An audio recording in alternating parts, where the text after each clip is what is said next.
Olá, eu sou Vanessa Santos, falo aqui hoje do Senac Ceará e estamos com a convidada Cadma Max, professora criadora do Observatório Cearense da Cultura Alimentar, o OCA, que veio conversar com a gente hoje sobre cultura alimentar cearense. Boa tarde, professora. Boa Seja bem-vinda. tarde, obrigada. Professora, eu soube que o OCA se criou, né, a partir de uma pergunta. O Ceará tem cultura alimentar? Sim, foi exatamente isso. Essa era uma questão recorrente no momento em que o OCA se formalizou como observatório ligado à Universidade Estadual do Ceará, o programa de pós-graduação de Sociologia. Nós, de forma recorrente, nos deparávamos com essa questão. O Ceará tem uma cultura alimentar? O que caracteriza a cultura alimentar cearense? Percebemos, então, que o nosso papel era o de dinamizar essa cultura alimentar, era evidenciar aquilo que nós percebíamos, né, a existência de marcas, de uma história e de elementos que não eram percebidos de forma geral pelas pessoas que nos indagavam isso. É possível uma sociedade se criar sem cultura alimentar? Não, não é possível. Não é possível porque todas as sociedades, em todos os lugares do mundo, né, têm os seus ritos e as suas formas e os seus, vamos dizer assim, o seu repertório alimentar. O seu pensamento me faz achar que então não existe comida feia, bonita, boa, ruim. Na verdade, existem comidas que representam as sociedades e pronto. Mas aí a gente percebe muito aqui na escola um interesse maior das pessoas e até dos alunos que estão querendo se profissionalizar pela comida bonita, pela comida elaborada. Como é que a gente consegue dar esse engajamento na valorização do local junto com este interesse pelo que se acha bonito? Vanessa, é fundamental a produção de pesquisa. É fundamental que as populações conheçam os elementos que caracterizam a produção, a história, né? Quais são os elementos que o território cearense produz. Né? Nós temos um território riquíssimo, nós temos pelo menos, né, 3 biomas. Nós temos, na verdade, uma riqueza de produção alimentar que muitas vezes não ganha o destaque, não é percebido, não é conhecido ou passa a ser desconhecido por outros modelos que se instalam, que passam a referenciar a nossa alimentação. Então, esse engajamento, respondendo à sua pergunta, né, ele se dá, sobretudo, a partir de conhecer e, conhecendo, valorizar aquilo que é produzido em termos locais.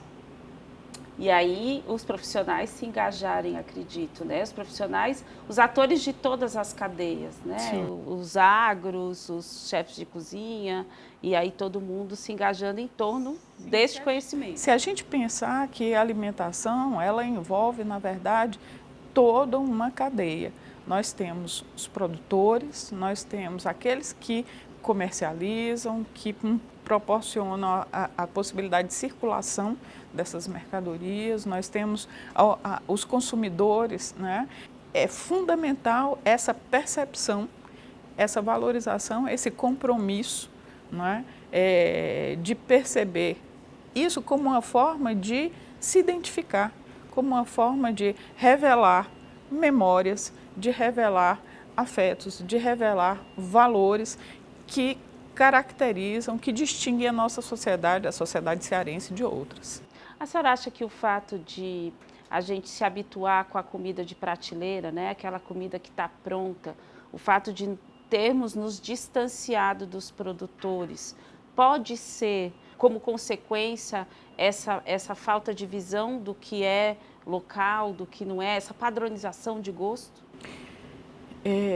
Eu acho que sim, porque, na verdade, esse não é um fenômeno local, esse é um fenômeno global, em que compõe, vamos dizer assim, a trajetória das da nossa forma de desenvolvimento, a alimentação, vamos dizer, a partir da modernidade, a partir dos processos de mecanização, até aquilo que a gente conhece como globalização, termina promovendo, em boa medida, uma certa homogeneidade dos repertórios alimentares, né?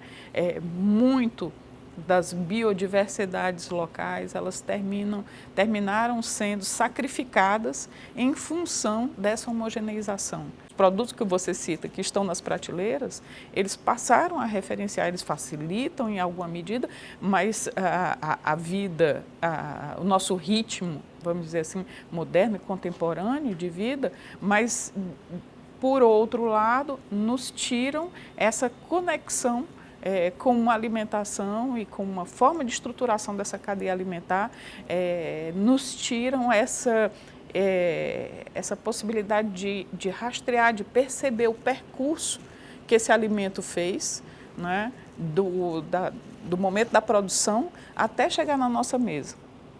Então, o que nós vemos nos supermercados já é alguma coisa que fez um percurso, talvez atravessando, né, o oceano, vem de outros lugares, vem de outras culturas, que se espalharam nesse processo de globalização, de certo modo, descaracterizando as produções e os hábitos de consumo locais. Fica então um recado, né, para olharmos para nós mesmos, né?